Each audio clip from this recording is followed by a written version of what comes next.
Oke, selamat datang. Di pembahasan kali ini kita bakal bedah tuntas salah satu tools paling krusial buat para calon pengusaha, yaitu studi kelayakan bisnis.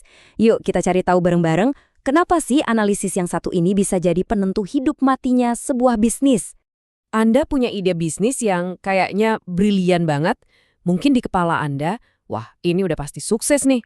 Tapi pertanyaannya, yakin perasaan itu didukung sama data? Apa ide cemerlang itu beneran jaminan berhasil? Nah, ini dia kuncinya.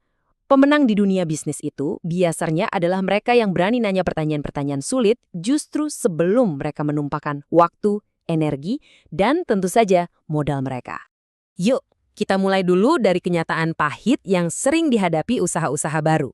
Karena jujur aja, memulai bisnis itu kayak pertaruhan besar. Risikonya sangat-sangat nyata. Kenyataannya, banyak loh ide-ide keren yang ujung-ujungnya gagal. Kenapa ya? Ternyata sering banget mereka jatuh ke lubang yang sama. Misalnya terlalu optimis, terus foundernya kelewat percaya diri. Atau data pasarnya ngaco. Plus proyeksi keuangannya terlalu indah buat jadi kenyataan. Padahal ini semua kesalahan-kesalahan klasik yang sebetulnya bisa banget dihindari. Jadi, gimana caranya biar nggak kejebak di situ? Jawabannya ada pada sebuah alat yang bisa kita anggap semacam bola kristal pra-peluncuran.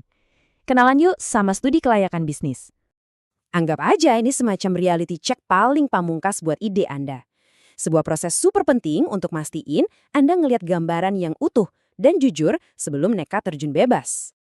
Terus, apa sih ini sebenarnya? Gampangnya, ini adalah analisis yang sistematis buat menilai sebuah rencana bisnis itu layak atau enggak. Tujuannya buat ngebedah ide Anda dari berbagai sudut, pasar, teknis, keuangan, semuanya, sebelum Anda bikin keputusan investasi yang gede. Scarborough dan Cornwall ngejelasinnya enak banget nih. Ini adalah proses buat nentuin apakah sebuah ide bisnis itu layak dan patut diperjuangkan sebelum sumber daya besar-besaran dikeluarin. Kata kuncinya jelas banget ya. Sebelum. Oke, sekarang kita masuk ke dagingnya nih. Gimana sih cara menganalisis ide Anda? Bayangin aja, proses ini kayak inspeksi 6 titik yang harus dilewati setiap ide bisnis yang mau jadi besar. Jadi, ada 6 area krusial yang wajib kita periksa. Pertama, kita lihat dulu pasar dan industrinya.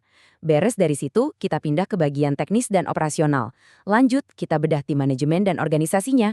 Terus, jangan lupa aspek hukumnya juga harus clear. Baru deh kita hitung-hitungan kelayakan finansialnya. Dan yang terakhir, kita siap-siap buat yang terburuk lewat analisis risiko dan sensitivitas. Nah, keenamnya ini kayak potongan puzzle yang harus lengkap. Nomor 1, jelas, pasar. Pertanyaan paling dasarnya, siapa sih calon pelanggan kita? Seberapa gede pasarnya? Siapa aja kompetitor kita di luar sana? Dan yang paling penting, ada bukti nggak kalau orang-orang beneran mau ngeluarin duit buat produk atau jasa kita? Kedua, teknis dan operasional. Bisa nggak sih kita secara realistis ngebuat produk ini? Lokasinya di mana? Butuh teknologi apa aja? Rantai pasoknya gimana? Intinya, ini semua soal kemampuan kita untuk mengeksekusi ide. Ketiga, soal orangnya. Tim manajemen. Ingat ya, investor itu nggak cuma investasi ke ide, tapi ke orang di baliknya. Apakah tim kita punya kemampuan yang pas buat ngejalanin visi ini? Terus gimana struktur organisasinya nanti? Keempat, ini yang sering banget disepelekan tapi fatal akibatnya. Aspek hukum. Badan usahanya mau bentuk apa? Izin-izin apa aja yang perlu diurus? Ada aturan main khusus nggak di industri kita? Ini tuh soal membangun fondasi hukum yang kokoh, biar aman ke depannya. Kelima, dan ini janjungnya nih, kelayakan finansial.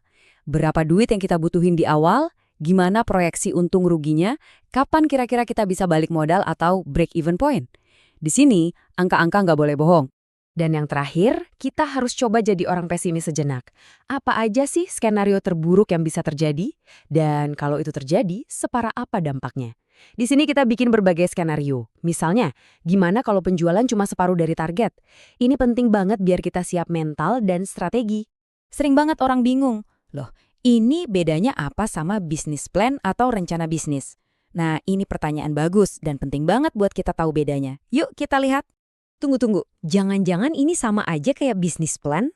Hehehe, pertanyaan ini wajar banget muncul dan jawabannya singkat. Beda. Dan bedanya penting banget. Gampangnya gini. Studi kelayakan itu nanya, ide ini jalan nggak ya? Nah, kalau rencana bisnis atau business plan itu ngejelasin, oke, ini cara ngejalaninnya. Jadi yang satu fokusnya buat analisis sebelum ambil keputusan.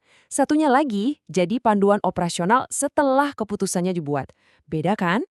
Pada akhirnya, semua analisis yang ribet tadi itu cuma menuju ke satu tujuan mulia, ngebantu kita bikin keputusan yang lebih cerdas.